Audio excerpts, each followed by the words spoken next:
Pemirsa, untuk memenuhi kebutuhan vaksin COVID-19 di dalam negeri, Indonesia telah menjalin kerjasama dengan sejumlah negara, diantaranya China dan Korea Selatan. Uji klinis tahap akhir diharapkan selesai pada akhir tahun ini.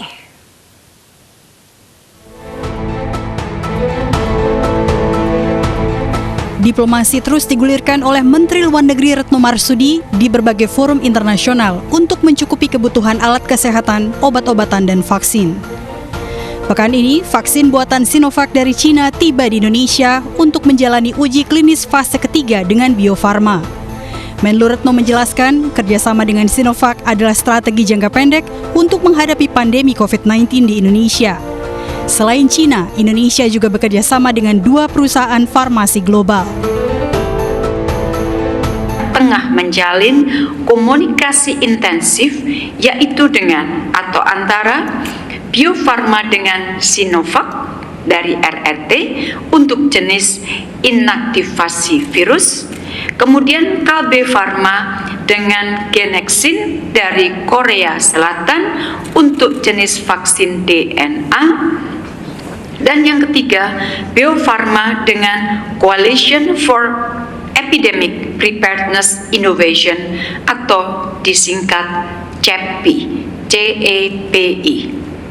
Kerjasama dengan berbagai pihak ini kita lakukan secara paralel, sekali lagi untuk mendapatkan akses tercepat kepada vaksin.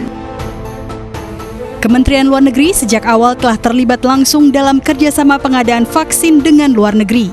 Uji coba klinis fase ketiga Bio Farma dengan Sinovac akan dilakukan pada akhir Juli hingga Desember mendatang, dan setelahnya vaksin siap diproduksi pada awal Januari 2021.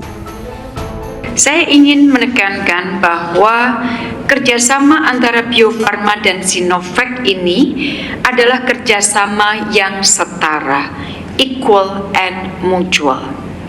Sebagai produsen vaksin terbesar di Asia Tenggara, Bio Farma saat ini memiliki kapasitas produksi sebesar 100 juta dosis vaksin setiap tahun. Dan saat ini sedang dilakukan upgrading produksi vaksin hingga mencapai 250 juta dosis vaksin per tahun. Jika kebutuhan dalam negeri nantinya telah terpenuhi, maka Indonesia juga akan mampu memberikan kontribusi bagi pemenuhan vaksin ini ke dunia.